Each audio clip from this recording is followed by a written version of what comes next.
Imagina entrar num anfiteatro romano lotado.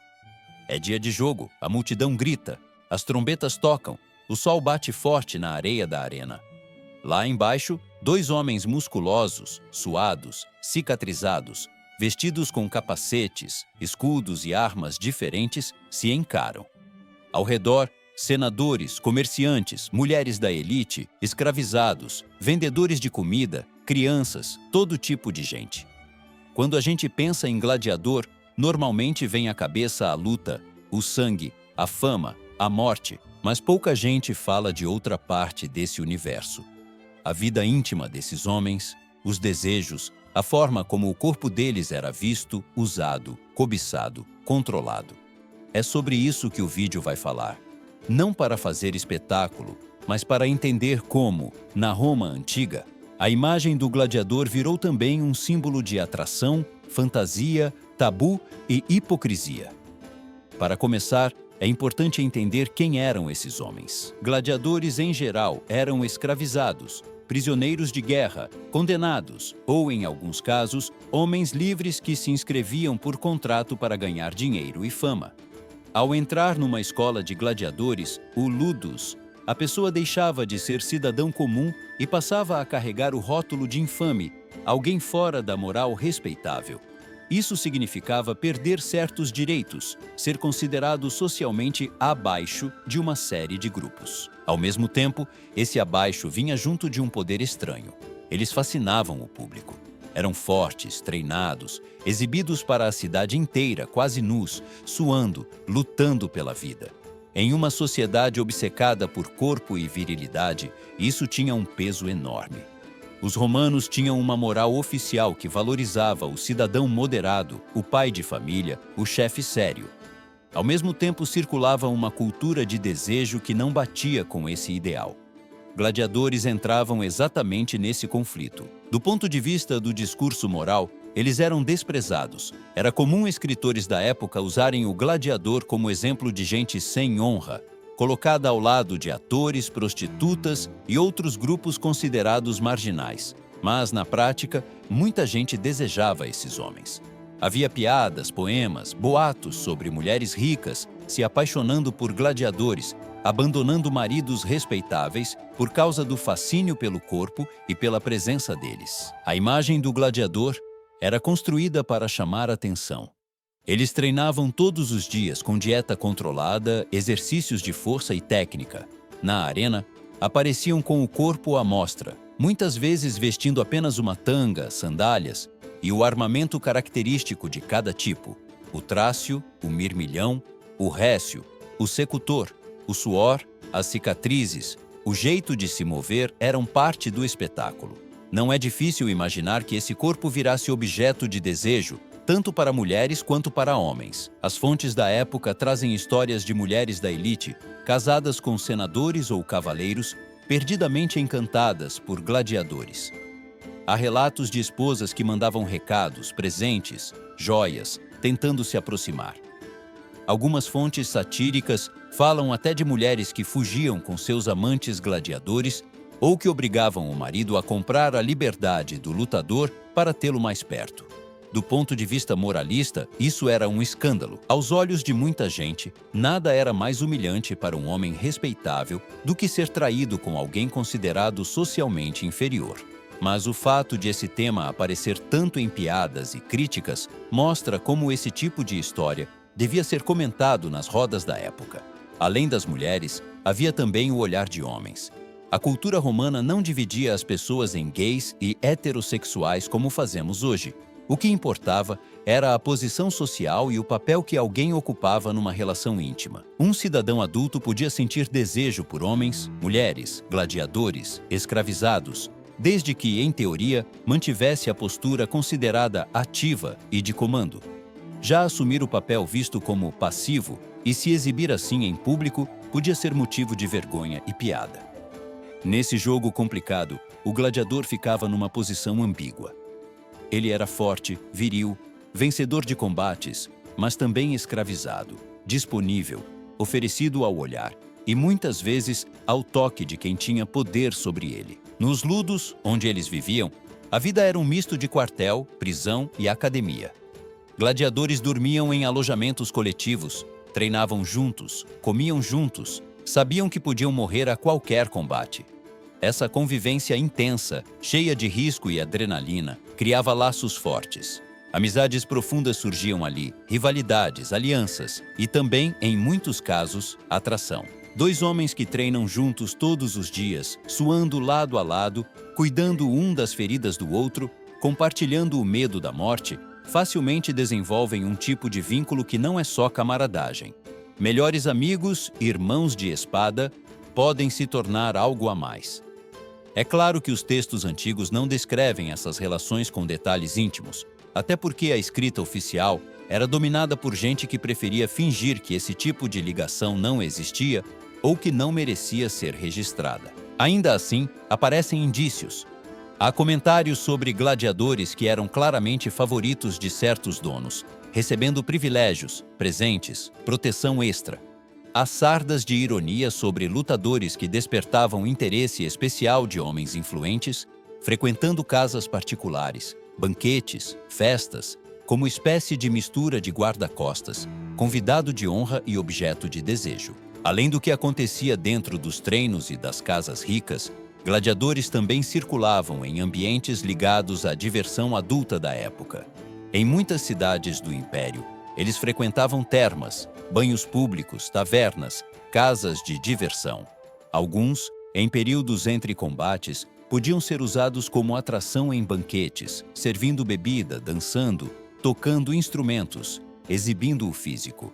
Nesses contextos, propostas podiam surgir de todos os lados. Senhores e senhoras com poder e dinheiro se aproximavam para tentar conseguir o que queriam, muitas vezes contando com a vantagem de saber que para um escravizado ou um contratado sem proteção, dizer não podia ser perigoso.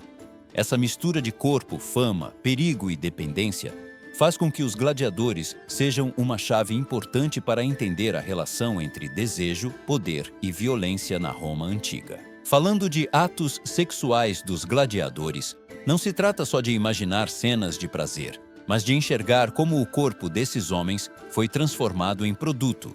Produto no espetáculo da arena, onde o público gritava "mata" ou "poupa", e produto também na vida íntima, em que suor, sangue, pedaços de armadura, até terra manchada de combate, eram vistos como objetos com suposto poder, usados em superstições, amuletos e, muitas vezes, em rituais relacionados à paixão e atração. Mais adiante, a gente entra mais fundo nas relações concretas. Os casos com mulheres da elite, a vida dentro das escolas de gladiadores, os laços entre lutadores, o papel deles em casas de diversão e como a própria sociedade romana falava sobre o desejo por esses homens, entre admiração, vergonha e fascínio. Agora que o cenário geral está montado, vamos entrar em situações mais concretas da vida íntima dos gladiadores. Imagina um lutador famoso conhecido na cidade que já venceu vários combates e virou espécie de estrela local. A cada jogo, fãs gritam o nome dele, apostam na vitória, desenham grafites nas paredes elogiando, escrevem frases dizendo "Fulano é o favorito de tal pessoa", como se fossem declarações de torcida e às vezes de paixão. Cidades como Pompeia, que preservaram muitos grafites nas paredes, mostram frases em que gladiadores são elogiados pela força, pela beleza, pela coragem e mencionados como objeto de desejo de homens e mulheres. Uma das imagens mais repetidas em textos satíricos e comentários morais é a da mulher da elite que perde a cabeça por um gladiador. Ela, teoricamente, teria tudo: marido rico, casa grande, criados, vestidos finos, joias. Mas ao ver o lutador na arena, coberto de suor e poeira, arriscando a vida, passa a noite pensando nele. Alguns relatos falam de mulheres que pagavam para visitar o gladiador no Ludus, com a desculpa de levar comida, presentes, remédios. Outras, mais ousadas, mandavam recados por servos de confiança, marcando encontros discretos em casas de banho ou quartos reservados. Nas sátiras, essas mulheres são criticadas como loucas, sem vergonha, acusadas de desprezarem maridos civilizados por um homem bruto. Do lado do gladiador, a situação era ambígua. Por um lado, ter o interesse de uma mulher poderosa podia significar proteção, presentes, dinheiro, até a chance de negociar a liberdade. Um marido ferido na honra podia exigir punição, mas, muitas vezes, preferia abafar o caso para não se tornar motivo de chacota pública. Por outro lado, o lutador também corria risco. Se fosse usado como bode expiatório, podia ser acusado de corromper a esposa de alguém, o que rendia castigos pesados, incluindo mortes encenadas na arena. Viver esse tipo de relação era andar na beira do precipício. Essa atração intensa não vinha só da aparência. Havia também um componente de desafio.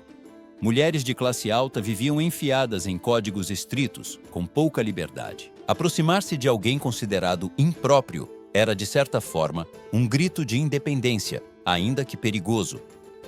Para o gladiador, um caso com uma mulher dessas podia ser um momento raro de sentir que, mesmo como escravizado ou contratado sem direitos, era desejado por alguém acima dele na hierarquia social. Mas não era só com mulheres que isso acontecia. Alguns gladiadores se tornavam favoritos de homens influentes. Um senador, um rico comerciante, um magistrado podia escolher um lutador preferido, patrocinar suas apresentações, dar-lhe presentes, oferecer proteção legal. Em troca, esperava muitas vezes não só a fidelidade na arena, mas também proximidade fora dela. Essa proximidade podia ser apenas amizade e lealdade, mas em vários casos incluía também um vínculo íntimo. Como a sociedade romana aceitava que homens cidadãos sentissem desejo por outros homens desde que mantivessem a aparência de mando e sobriedade, esse tipo de arranjo não era impossível. Nos alojamentos dos ludus, como falado, a convivência entre gladiadores era intensa. Dormir em celas próximas, dividir comida, remédios, piadas, medo, tornava-os quase família. Alguns desenvolviam uma ligação tão forte que a morte de um companheiro podia afetar profundamente o outro. Há histórias de duplas que se recusavam a lutar uma contra a outra, pedindo para enfrentar outros adversários. Quando eram obrigados pelo dono da escola ou pelo editor dos jogos, lutavam com evidente sofrimento, tentando apenas cumprir o mínimo necessário. Uma parte disso era camaradagem profissional, outra era amor, no sentido mais profundo de ligação entre duas pessoas que não queriam ver a outra morrer. Com o pouco material que restou, não dá para traçar a biografia amorosa de gladiadores específicos como fazemos com certos imperadores ou poetas. Mas a soma de indícios aponta para um ambiente em que relações entre lutadores eram comuns.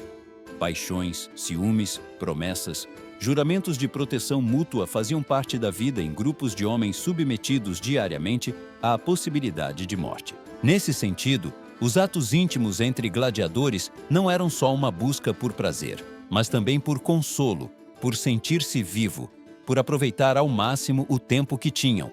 Outra face da história é o uso dos gladiadores em casas de diversão. Em algumas cidades, donos de ludus alugavam lutadores para aparecer em banquetes privados como atração. Em certos casos, eles eram colocados para fazer apresentações com armas, danças, simulações de combate. Em outros, eram simplesmente exibidos como ornamento humano, servindo comida e bebida, deixando que os convidados os olhassem de perto, tocassem os músculos, comentassem suas cicatrizes. Nesses eventos, não é difícil imaginar propostas sussurradas ao pé do ouvido, convites para encontros discretos depois da festa, conversas cheias de segundas intenções. A fama de gladiador ia além da arena. O corpo deles se tornava elemento de superstição. Havia quem acreditasse que o sangue de um lutador morto na arena tinha poderes especiais, servindo para curar doenças ou despertar paixão. Outras crenças envolviam suor, pedaços de roupa, areia manchada. Magias de amor, feitiços, simpatias de época. Às vezes, mencionavam elementos ligados à arena. Isso mostra o quanto esses homens, para além das lutas, estavam mergulhados no imaginário de desejo e medo. Aquele corpo que podia matar e morrer era visto ao mesmo tempo como perigoso e irresistível. Não dá para falar do tema sem tocar em algo incômodo: a violência embutida nesse sistema. muitos gladiadores não tinham opção.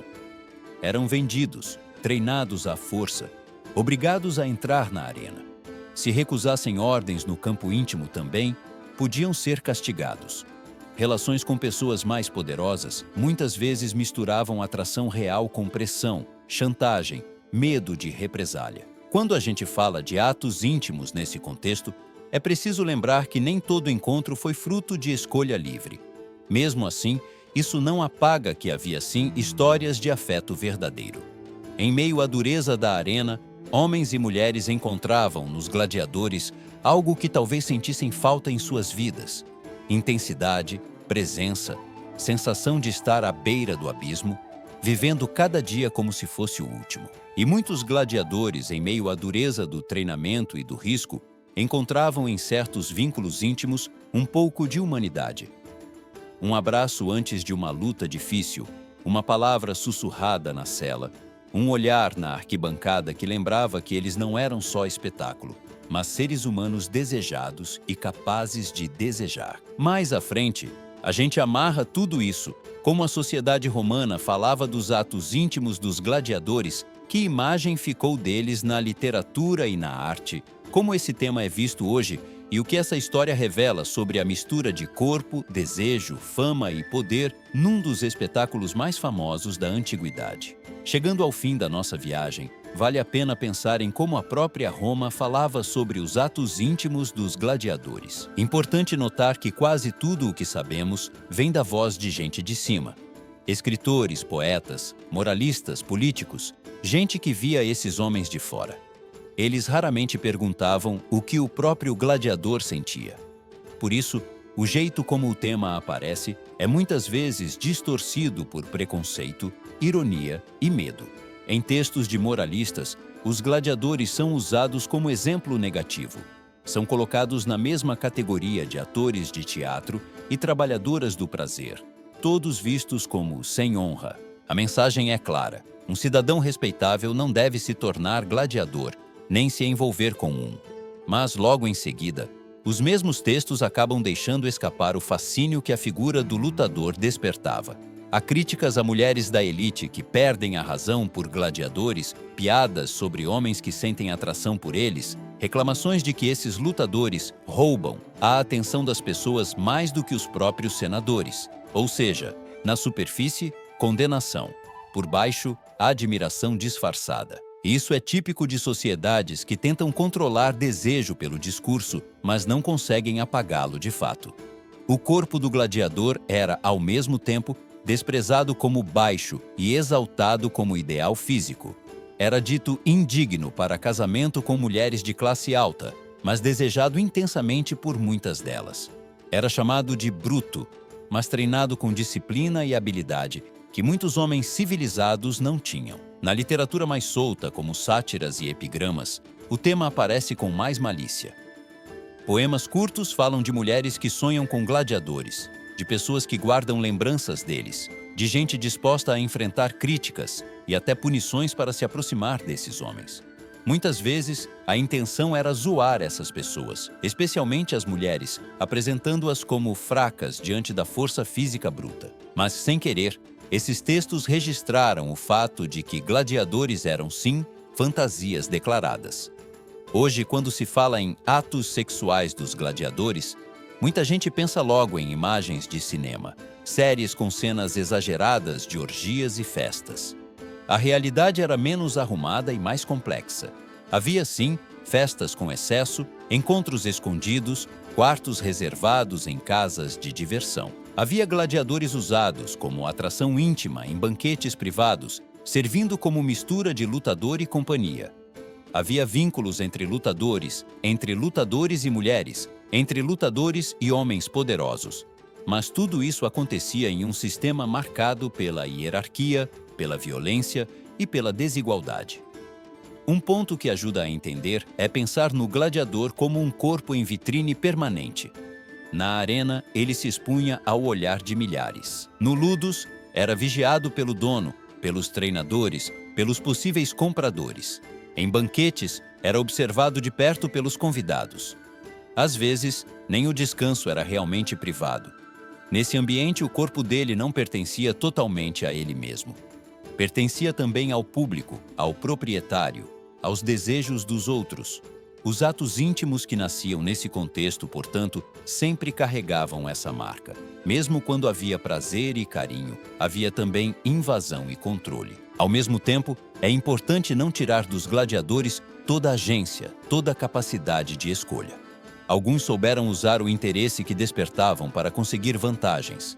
Além de lutarem bem, cultivavam um jeito de se portar, um olhar, uma postura que aumentava a própria fama. Sabiam que uma certa aura de mistério e perigo aumentava o fascínio. Alguns negociavam privilégios, pediam proteção para amigos, tentavam arrancar promessas de liberdade em troca de fidelidade. Em alguns casos, as relações íntimas com pessoas influentes foram, de fato, caminho para subir um pouco de posição ou, pelo menos, garantir uma velhice menos dura depois de se aposentar da arena. Quando a gente olha para essa história com os olhos de hoje, é fácil cair em dois extremos. Pintar tudo como pura violência, sem espaço para afeto, ou romantizar demais, imaginando gladiadores como amantes livres, donos do próprio destino. A verdade está no meio. Eles eram homens com desejos, medos, vontade de viver, carência, capacidade de amar e de machucar. Ao mesmo tempo, viviam presos num sistema que os transformava em mercadoria, tanto no espetáculo público quanto na vida íntima. Pensar nos atos íntimos desses lutadores é, na prática, pensar em como uma sociedade inteira lida com corpo e desejo. A Roma antiga usava o corpo do gladiador como show de poder do império, mas também o atravessava com fantasias e medos. O lutador era símbolo de virilidade extrema, mas justamente por isso despertava uma mistura de atração e repulsa. Era o homem de carne e osso que deixava evidente o quanto as fronteiras entre honra e decadência, entre moral e desejo, entre violência e prazer, eram mais quebradiças do que os moralistas admitiam. Hoje, filmes e séries retomam esse imaginário, muitas vezes exagerando, mas também, em alguns casos, tocando numa verdade. Por trás do capacete e da espada, havia alguém que queria mais do que sobreviver ao próximo combate. Havia gladiadores que amaram, que foram amados, que viveram encontros intensos, que se agarraram uns aos outros no escuro do alojamento, tentando esquecer, por alguns instantes, o barulho da multidão gritando pelo sangue deles. Havia também quem se aproveitasse da fragilidade deles, quem usasse esses corpos como brinquedos, quem confundisse desejo com direito de posse. Ao contar essa história com cuidado, sem sensacionalismo barato, a gente dá outro tipo de destaque para esses homens. Em vez de enxergar só a lâmina e o escudo, passamos a ver também um coração que batia mais rápido, não só pelo medo da morte, mas também pelo peso de sentir-se desejado e muitas vezes usado. Entender os atos íntimos dos gladiadores é entender mais uma peça da enorme engrenagem que foi a Roma antiga, onde quase tudo era espetáculo, inclusive aquilo que hoje a gente chamaria de vida privada.